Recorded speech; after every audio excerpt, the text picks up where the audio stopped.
everyone, welcome to our second episode of Echo-Based Gaming. Last week we released our first episode. Yeah.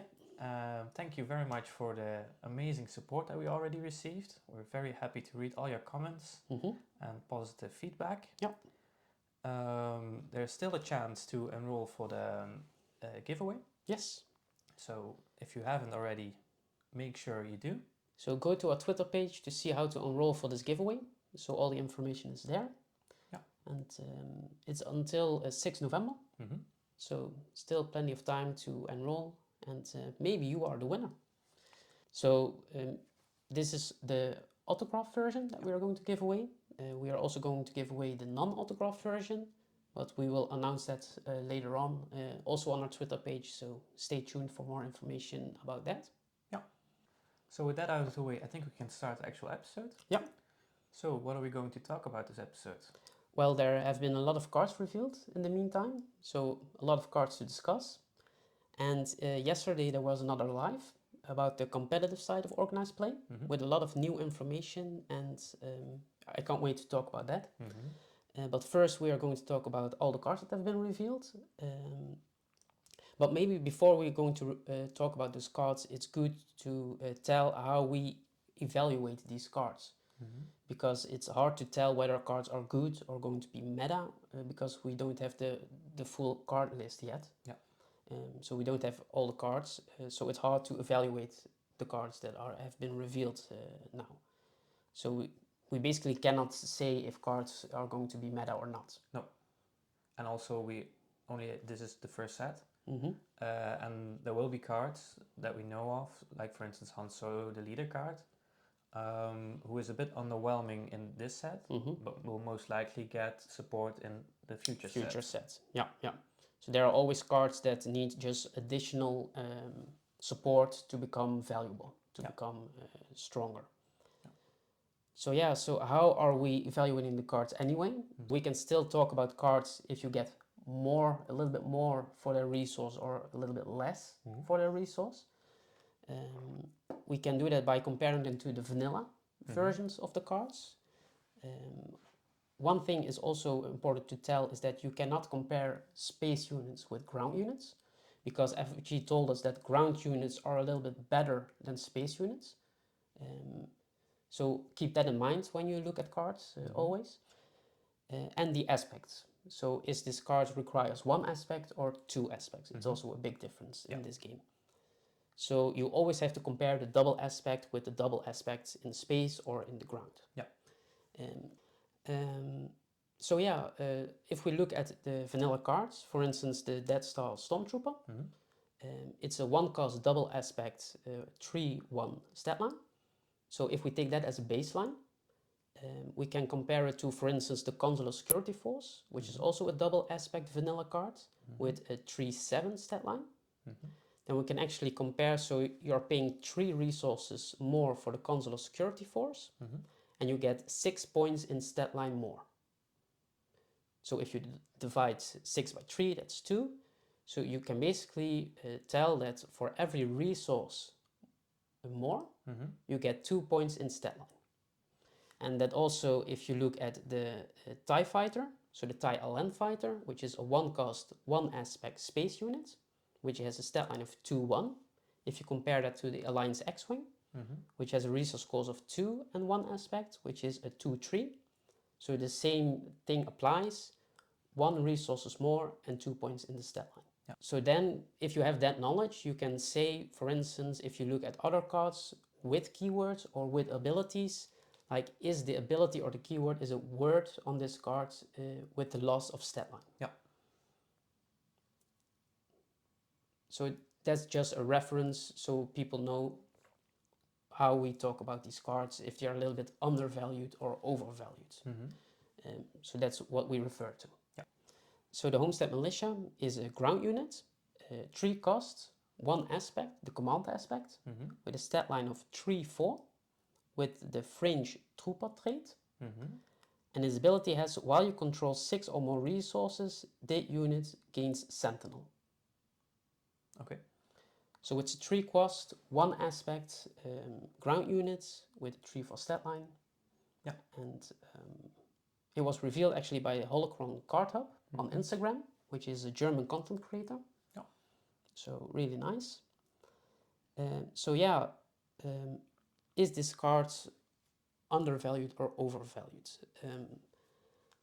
I think it's good to understand Command cares about resources, cares about resource ramp. So I think with Command you're actually quicker to 6 resources than other aspects. Yeah. Compare it to the Cloud City Wingard, which is also a 1 aspect 3 cost. Sentinel, so Sentinel from the start, and it has a stat line of 2/4. Okay.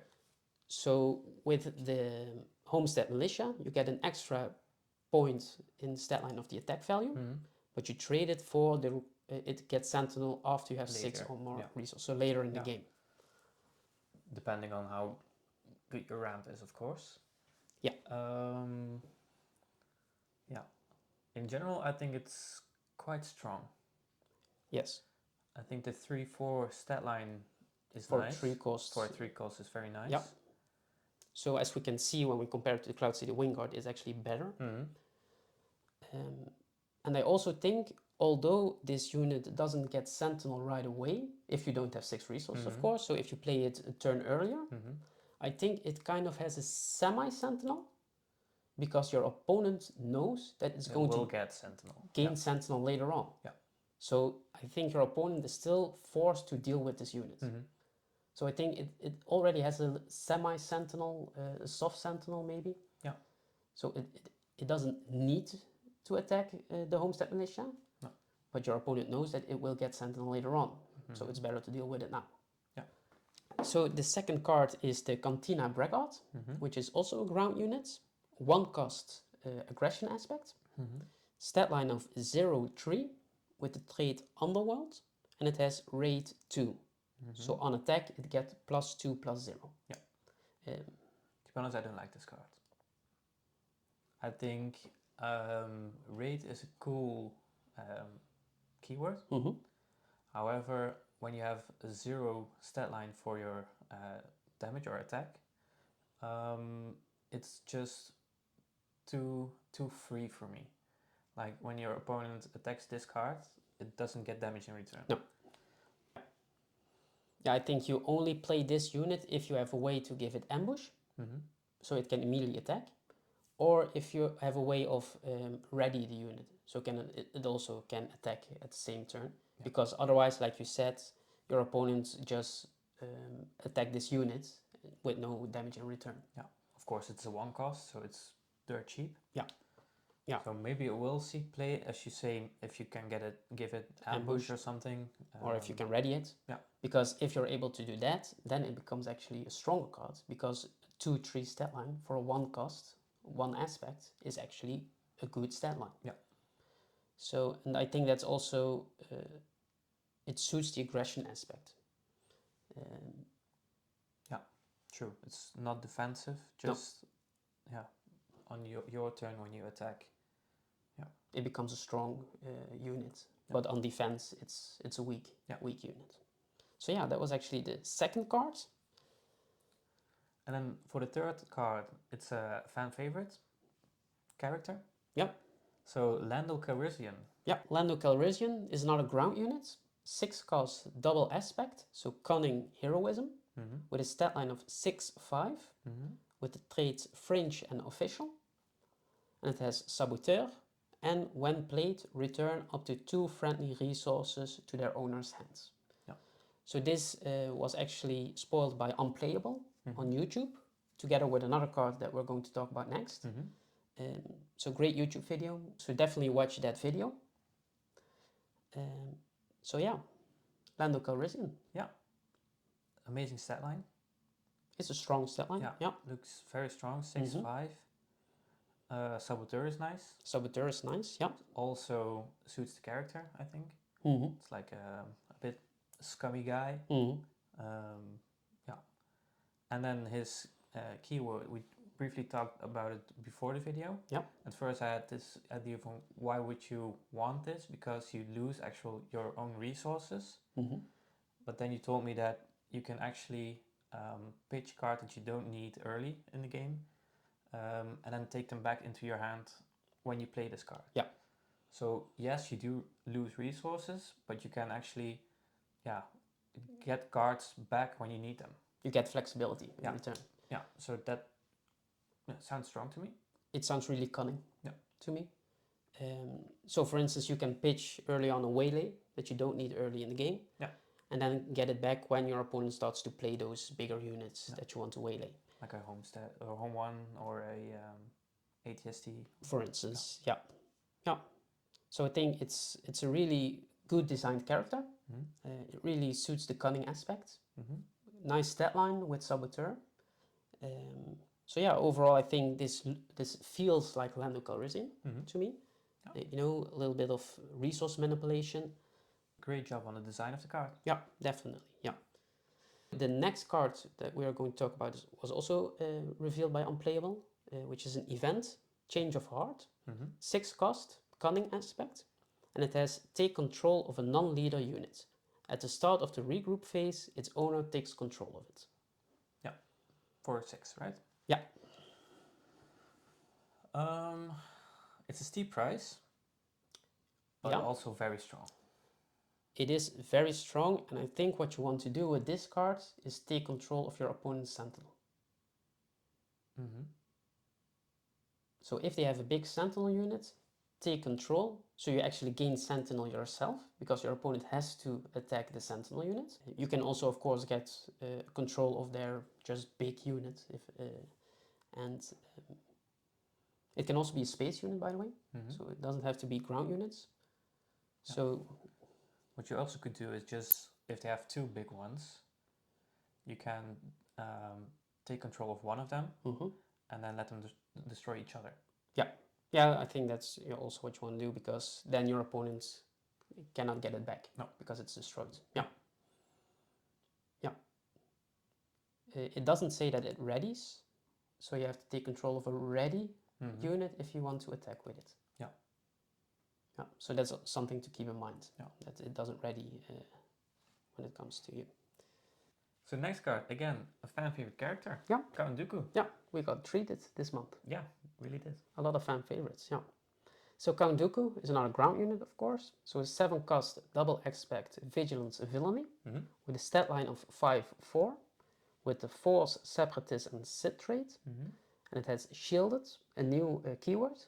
So shielded says when you play this unit, give him a shield token. So it enters with a shield. And it has when played, you may defeat a unit with 4 or less remaining HP. Okay. Yeah. Sounds strong. Yeah. Getting into, or when played, receiving a shield is very strong. Vigilance in general gives a lot of shields. A lot of shields, yeah, but entering with a shield is really strong, yeah. And also suits the character, because Dooku is of course a very skilled duelist. Yeah.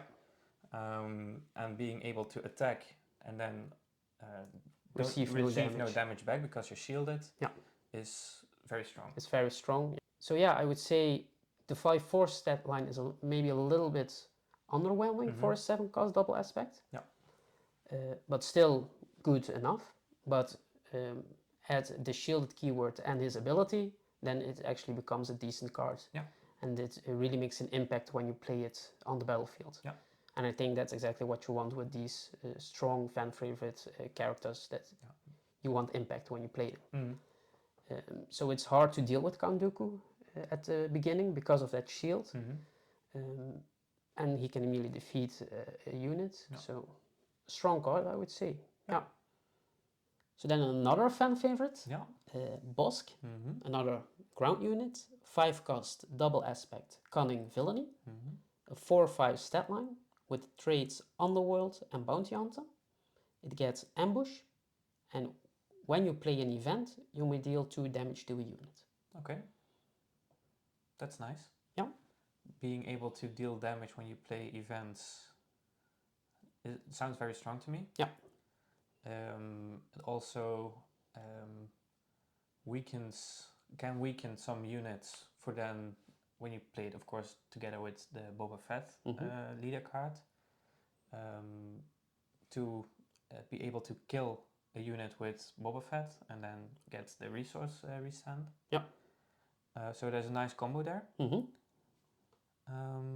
I think this is also one of those cards that gets stronger when we get more cards revealed, and also just the card pool becomes bigger. Yeah.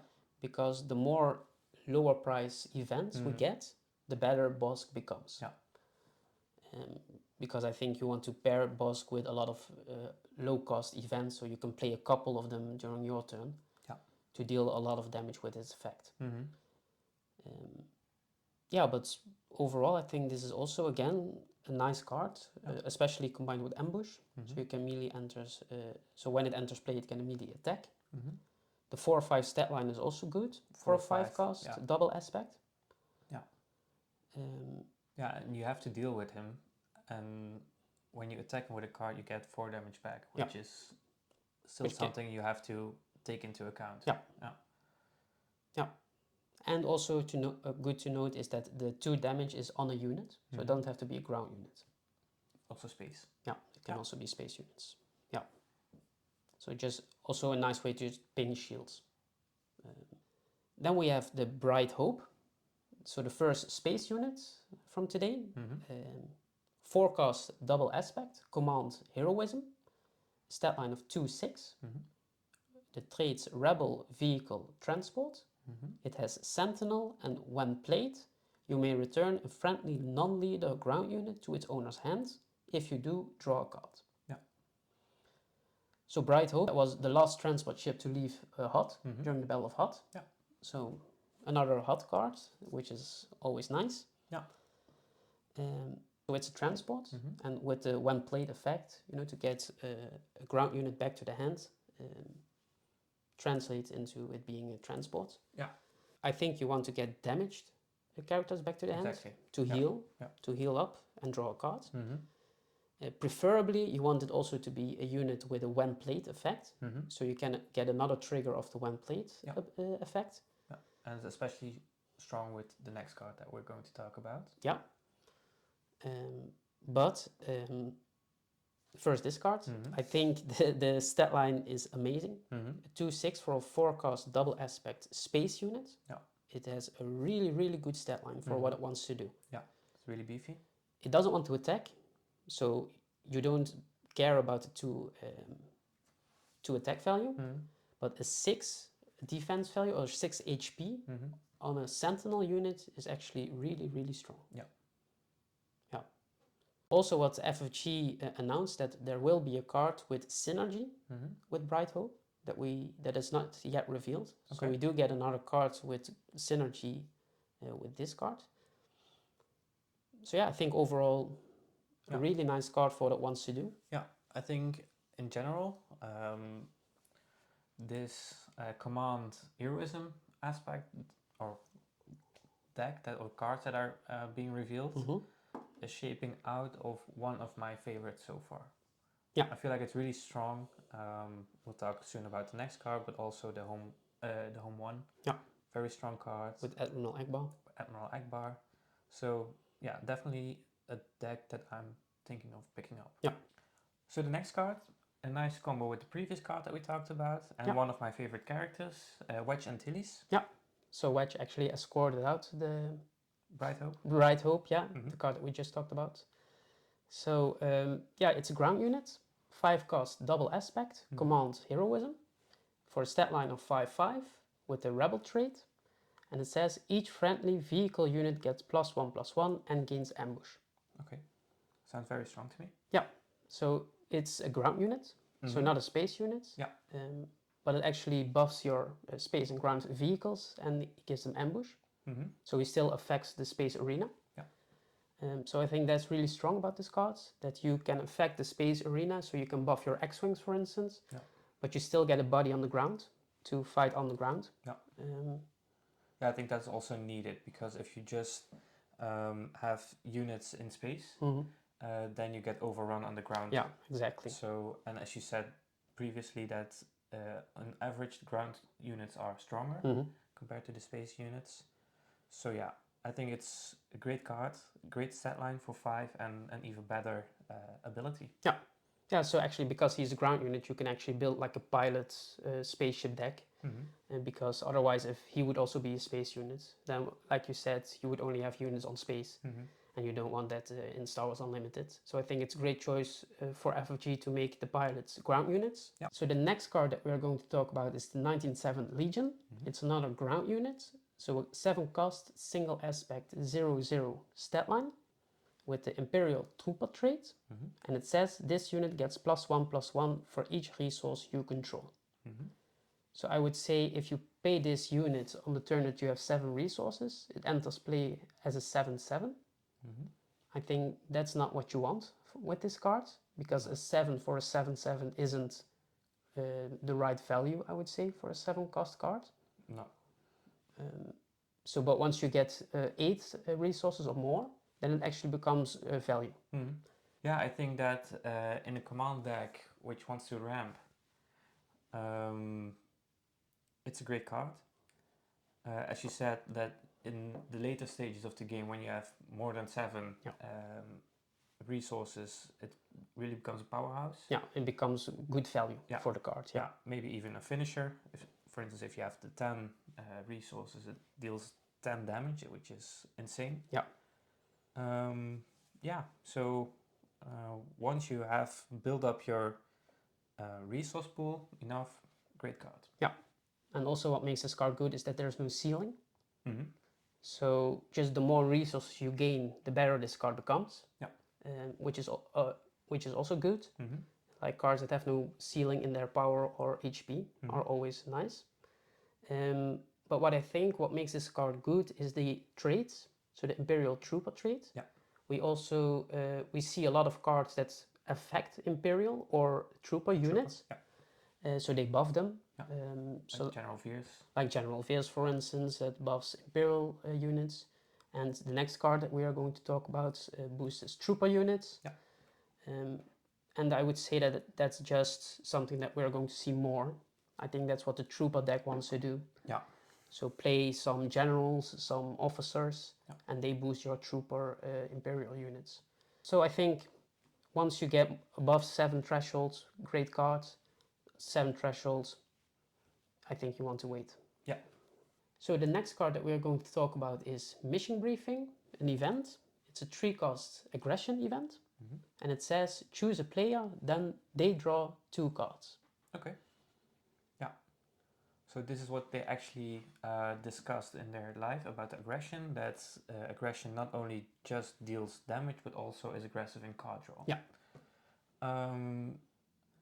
How strong it is, I wouldn't dare to say at this point. No, it's really hard to say because card draw itself is really strong in every card game.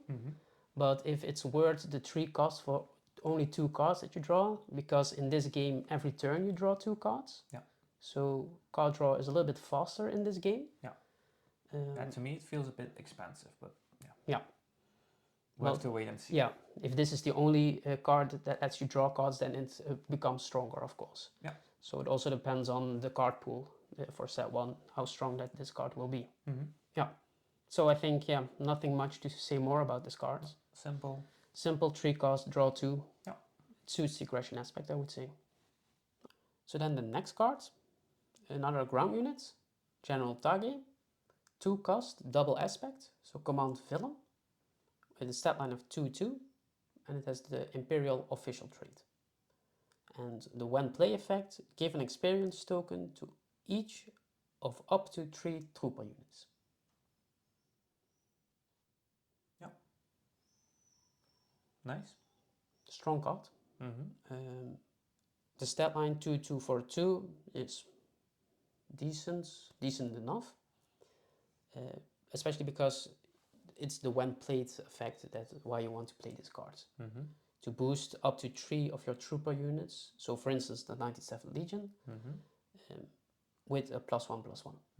So basically this unit gives +3/+3 divided between other units. Yeah. If you have 3 trooper units at that point when you play this card. Yeah. Yeah. Nice. So the next card is the Seasoned Short Trooper. So Amazing art again. Yeah, amazing art.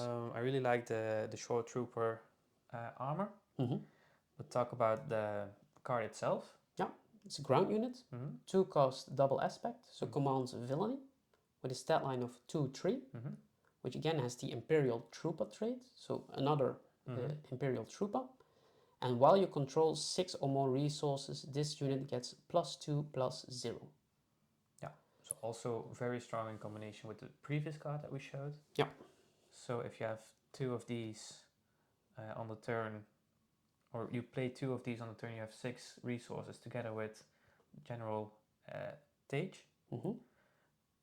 They both get +1/+1 and +2/+0 from themselves. Yeah. So they will actually be, quick maths, 5/3. Yeah. So before we talk more about this card, actually General Tage and the Seasoned Short Trooper were revealed by Max Tapera on YouTube. Yeah. So another content creator that got spoiler cards, which is always nice to see. Nice video. Yeah. So check it out. Yeah.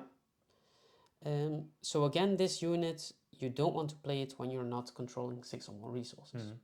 So just like the Homestead Militia, if you play this when you're not having 6 resources, it's undervalued. Yeah. But once you get to that threshold of 6 resources, it becomes actually a stronger card. Yeah. So if you control 6 or more resources and you play this card, you get more for the resources you pay. Amazing stat line of 4/3. And then again, compared with the Imperial Trooper traits, so a lot of ways to boost the Seasoned Short Trooper. Yeah, another great card, I think. Yeah, so this is really shows again how command works in having a lot of units that you can boost, a lot of synergies between cards, but mainly focused on the units, I think. Yeah. So not really much of control of the opponent, or no shenanigans. It controls your opponent by just playing bigger units. Yeah, or smaller units that you can buff. Yeah. So you can go either way. If you take Command Villainy, you can go the Star Destroyer way of big units in space, or you can go the Trooper way, or maybe a mixture of both. Then during the live yesterday, we also got some new spoils, 2 of them. Yeah. So the first one we're going to talk about is the Academy Defense Walker. Yeah, another ground unit, 6-cost, double aspect, so Vigilance Villainy, with a 5/5 stat line, with Imperial Vehicle Walker trait, with Sentinel, and when played, give an experience token to each friendly damaged unit. Okay. So if you actually compare this to a card like ObiWan Kenobi, which was spoiled earlier, which is also a 6-cost double aspect ground unit, also with Sentinel. Obi-Wan, when defeated, give 2 experience tokens to another unit, and if that unit is a Force user, you could actually also draw a card. And the Academy Defense Walker has, when played, give an experience token to each friendly damaged unit. Yeah, so it has to be damaged. It has to be damaged. Yeah.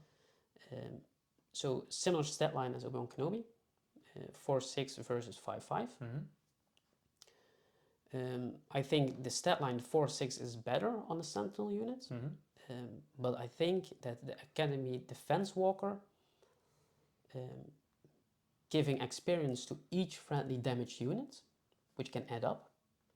So Obi-Wan is restricted to 2 experience tokens, and the Defense Walker can get as many as damaged units you have. Yeah. Also great about this card is that we have a Vigilance Villainy leader, Director Krennic, which also cares about damaged units. Yeah. So damaged unit gets +1/+0. So then all of a sudden all your damage unit gets +2/+1. Yeah. And I think that that can get out of hand really quickly. Yeah. And a way to get damage to your own units is, for example, the Death Trooper. Yeah. Who on play deals 2 damage to an opponent's unit and to a friendly unit. Yeah. So yeah, looks like also fluffy that Krennic and the Death Troopers work together. Yeah. And then when you combine it with this Walker card, Yeah, nice combo. Yeah. So the last card that we are going to talk about is a space unit. So it's a green squadron Awing. It's a 2-cost double aspect aggression heroism space unit with a stat line of 1-3 with the trait Rebel Vehicle Fighter, and it has rate 2. Yeah. So on attack it becomes a 3-3. Yeah, yeah. I do like this way better than the previous card that we saw at Raid, which had a 0-3 set line. Because even though it's just one damage that it does back when it's defending, it still does something back. It's still, yeah, so I think this is typical aggression card. So it's a little bit lackluster while defending. 1-for-3 stat line for 2 cost. Yeah. But on attack, it actually becomes better than average for a 3-3 for a 2 cost. And I think that's exactly what you want as an aggression card. So strong on the attack, a little bit less strong on the defense. But I think that's also what makes this card balanced. Yeah. And we actually also got the weekly promo version of this card. So like we also did with Sabine. So with the red border. And looks very nice. Look really nice, yeah. The art in general looks amazing, but with the red border it really pops. Yeah.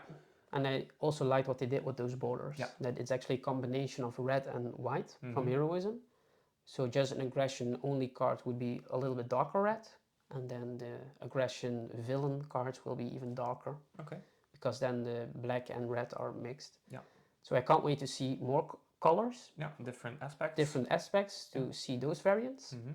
But I really like the aggression, the lighter red on these cards. Yeah, makes the card really pop. Yeah, and I also really like that this is so different than the hyperspace areas that you can get from packs. So these versions you can only get during the weekly play promo packs. Yeah. So yeah, I think this is a great incentive to go to your weekly play to get a chance to get these cards. Yeah. So I think overall a nice card for the aggression aspect. Yeah. Strong on the attack. Exactly what you want for the aggression aspect. Yeah, I agree. Yeah. So nice. So that's actually the last card. So now we can go to the live that they did about the competitive organized play program. Yeah. So this live was mainly about the how they set up the organized play. The competitive? Yeah, the competitive side of organized play, indeed. They already talk about the casual side of OP, and now they revealed more information about the competitive side. Yeah. And I think that there are a lot of new... I think that FFG really innovated their OP compared to previous games. I think there are a lot of new things. It shows that they learned from previous games, things that they want to do differently, and really make this game their core game. Yeah. Yeah, and of course the future will tell us how spread out these tournaments will be. They said it will be worldwide, and that of course depending on what type of tournament it is, it's not going to be in your backyard, of course. No. But still, how available are these tournaments? No. We'll have to see. We'll have to see. Yeah. But it's definitely a step up compared to the previous OP programs they did. So actually we start at the bottom with the Planetary Championships, which are still store level, one-day events, so you don't need to book a hotel. No. You still get tournament points. The winner actually gets enough points to immediately get an invite to the Galactic Championships. Yeah, that's nice. And it actually starts with set 2. Yeah. So from set 1 till set 2, we have to do with the casual side of organized play. We still have store showdowns. We still have weekly play and pre-release, of course. Enough occasions to play Star Wars Unlimited. Yeah, and practice. And then from set 2 and further, we get Planetary Championships. Yeah, and that was also intentional because there are a lot of people who will just start with the TCG. Yeah. Of course, there are different levels of people who are used to being competitive or just starting the game. Yeah. So they have the first set to really practice, get a feel for the game, and then balance out so that everyone has a chance of doing well at the bigger tournaments. Yeah. And there is also a bigger card pool. Yeah. With 2 sets. There are just more decks that are competitive viable. Yeah, one set meta is never optimal. The best meta, no. So the next step in the competitive organized play are the sector qualifiers. So we're no longer on store level, but now we're on standalone events. So what they mean by that is that they won't run these tournaments on conventions, for instance, but will just be standalone events.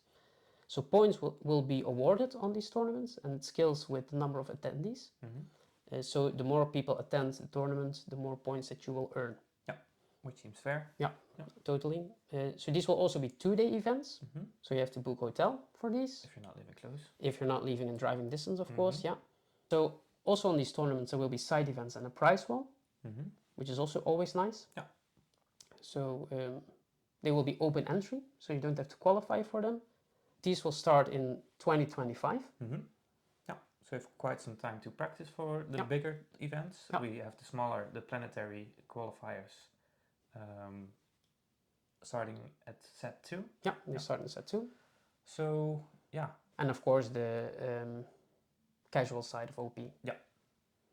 So the store championships. Yeah. So a lot of tournaments that you can start to play in and actually practice for the sector qualifiers. Yeah.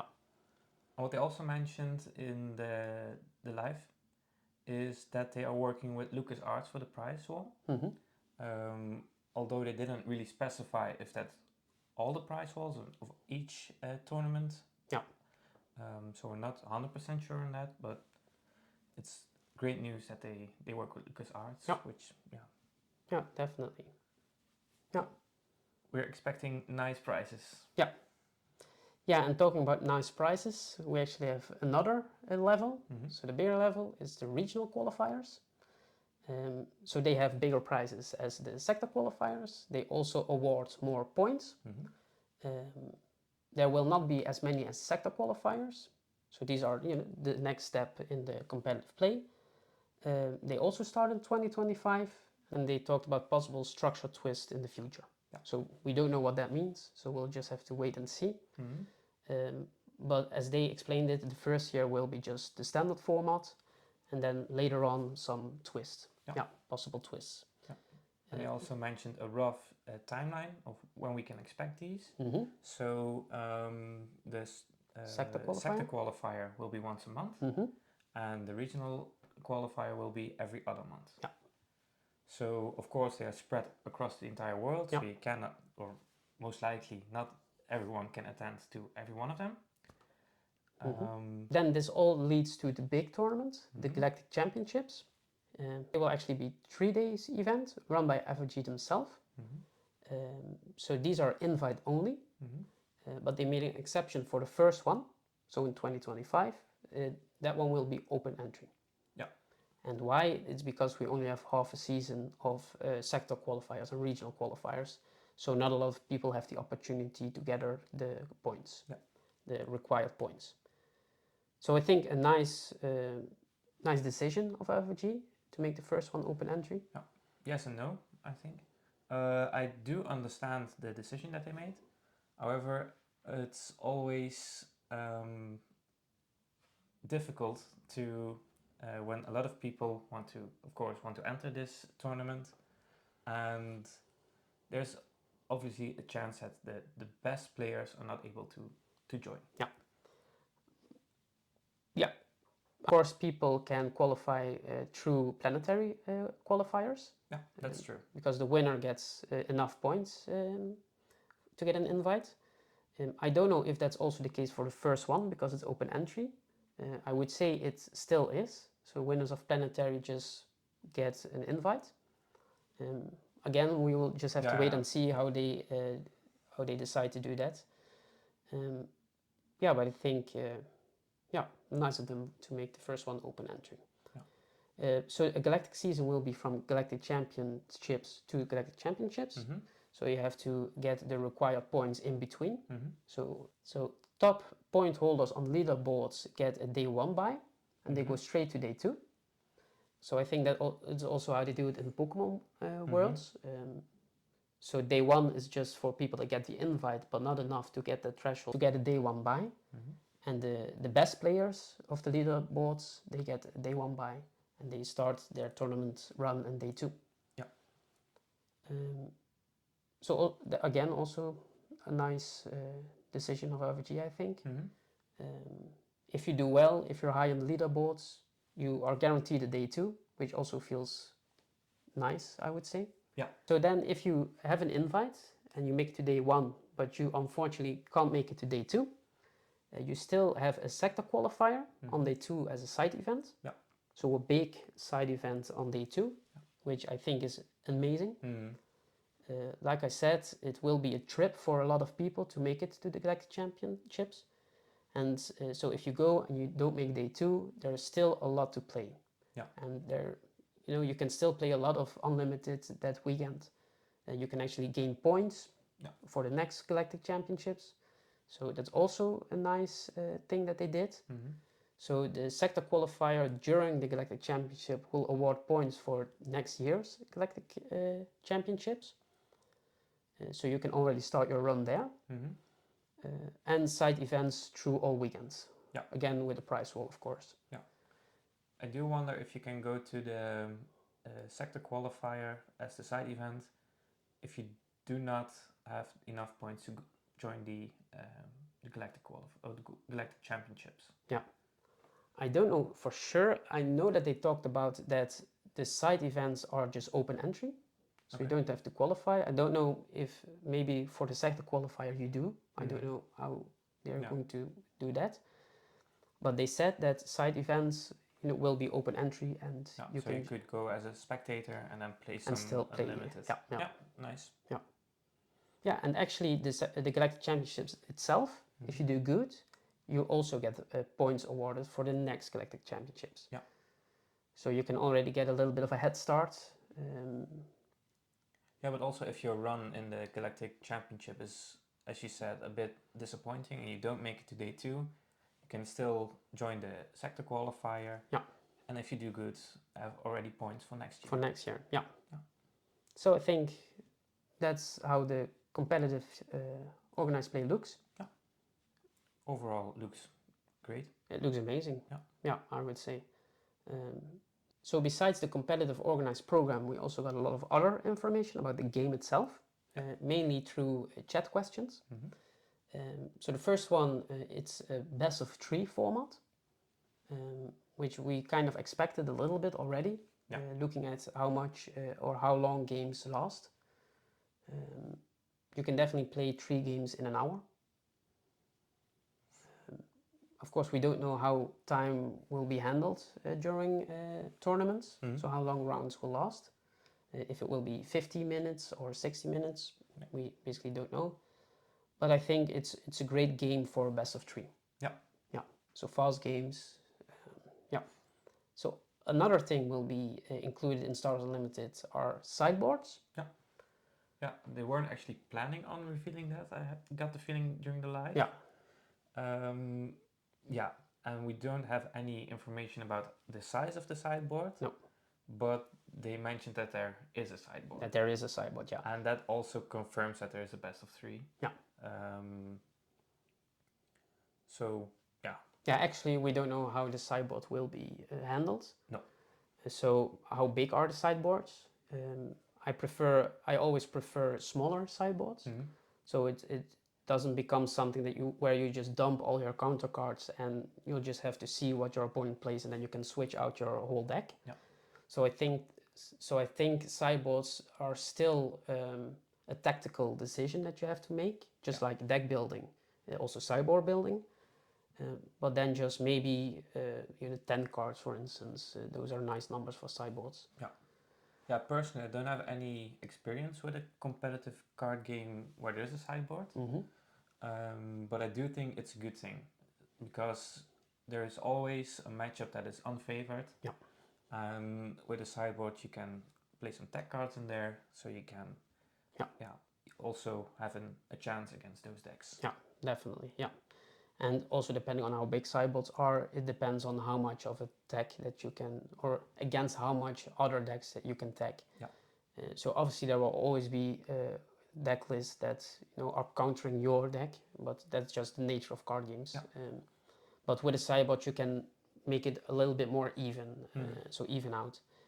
We also don't know if sideboards will be just before you start the game, you'll make your deck and then you do a best of 3, or that sideboards will be in between the games, Yeah. so you can switch out cards in between the games. So Yeah. that's also something that we don't know. Yeah, I think it's Flesh and Blood, right? Where you reveal the leader, the leader, yeah. and then you can change your deck. Yeah, that could be. but also Flesh and Blood is usually best of 1. Okay, yeah. Yeah, so that's also a little bit different. So yeah, like you said, you reveal your hero and then you can build your deck against that. So in Star Wars Unlimited, that would translate you reveal your leader and your base, Yep. and then you could make your deck. Mm-hmm. So another new thing for FFG sideboards, Destiny and the LCG didn't have a sideboard. Mm-hmm. So in that regards, it is new, maybe for some players. Yep. But I think overall, I'm pro sideboarding. Then they also mentioned set rotation will be a thing in Star Wars Unlimited. I believe set rotation is a good thing for card games. Fully agree. Yeah. So eternal formats aren't the best in my opinion. We also played the Dragon Ball Super card game where they have an eternal format. Yeah. And at first we thought it's a good thing because you could just play every leader that you wanted. But then after a while, the ban list got revealed and they had to ban really aggressive. And then all of a sudden your deck was completely unplayable. Yeah, and also that the cards that you want to play and are maybe not longer in print anymore get really expensive. Yeah. And if you do buy them and then the week after they get banned, it's even worse. It feels bad, yeah. Yeah, so that's partly why we actually quit the game. So yeah, I think having a rotation is in general good because you can also anticipate a rotation and not buy the cards that are going to be rotated, of course. Yeah, definitely, yeah. So if you want to build new decks and you know that rotation is going to happen soon, then you can look at what cards are going to rotate and maybe just don't build the deck or make different choices for your deck. Yeah. It also, with every rotation, you get a fresh new card pool to choose from. Always an exciting time around rotation. Again, we don't know how they will handle rotation. So you can actually do really aggressive rotations. So a lot of sets rotate out. Like Destiny did? Like Destiny did, yeah. They rotated complete blocks of 3. You can do it a little bit slower, like Pokemon does. So you actually rotate half blocks. So we basically don't know, so we cannot say anything about that. The only thing is that I believe you don't want to rotate too aggressive. No. Because you want to play with the cards that you get, and also with organized play, with the promos, you want to play with those cards, and it feels bad if you can only play with those cards for a year, for instance. Yeah. So I think around 2 years that cards have to be standard legal is a nice time frame. Yeah. So like Pokemon. Yeah. Yeah. Yeah. Yeah, I fully agree. Because you have your favorite characters, of course. Maybe your showcase. Yeah. It would be amazing to have a showcase leader of your favorite character. But if you get a showcase, you want to play with it. And you don't want it to rotate out within a year. Yeah. So I think, like I said, around 2 years is a great time for rotation because then the card pools don't become too large. And because if you rotate too slow, then you need a ban list to freshen up the meta. Yeah. And of course, if there is a problem with a certain card, they did say that they will ban cards if there is a need for it. If there is a need for it, and that's absolutely fine. Yeah. I think, if there is a card that's so powerful, I think the player base wants bans, actually. Erratas are a little bit tricky. Yeah. Because I think you always want to know what the cards are doing by just looking at the cards. Yeah. And don't have to figure out, is this the right text for the card or is it Aradat? So I think set rotation, including with a small ban list is for me the best way to keep the meta balanced. Yeah. Yeah, and fresh. And healthy. And healthy. Yeah, definitely. So that's a little bit about the game. Then they also mentioned a judge program. So another nice thing that they are doing, a judge program. Yeah. Yeah. Nice. Yeah, we need judges. So true. They're the unsung heroes of the tournaments. Yeah. So yeah, nice that they will be appreciated and also well trained. Yeah, definitely. You need good judges to run the tournaments smooth. Yeah. And then they also talked about the event locator on the website. So they actually built a complete website for Star Wars Unlimited. Like we already know, the articles are not posted on the Fantasy Flight website, but there's a separate website for Star Wars Unlimited. And there we will also have an event locator. The points that you gain throughout the season will be shown there. Yeah. So yeah, they sounded really excited about this website. Yeah. Yeah, they couldn't tell us much about it. No. But yeah, just the feeling that you got when they talked about it, they were really excited to tell us more, but they couldn't. So, because this is also a new thing for FFG, a completely separate site for a game. Yeah. So I'm really curious what it will entail actually. Yeah. How it will look like. Yeah. Again, we don't know, so not a lot to say about that, but it sounded really positive. Yeah. So yeah, overall, I would say this live was a lot of positive news, a lot of great things. I'm really excited for this organized play. Yeah. And I can't wait to start playing some Star Wars Unlimited. Yeah. So that was the last piece of information that we got from the live. Yeah. A lot of new information that we also got. And with that, I think we can end our episode. Yeah, I think that we can end our second episode. So, as we told in the beginning, we are having a giveaway. You can still enroll until the 6th of November. Yeah, and we will communicate the winner on the 7th of November. Yeah, so please go to our Twitter page to see how to enroll and enter the giveaway. Yeah, there we will also communicate the winner on Twitter. Yeah, and that was it. Yeah, if you enjoyed this video, please like, comment and subscribe to our channel. Yeah, and hopefully see you next time. Hopefully see you next time, yeah. May the Force be with you. Bye. Bye.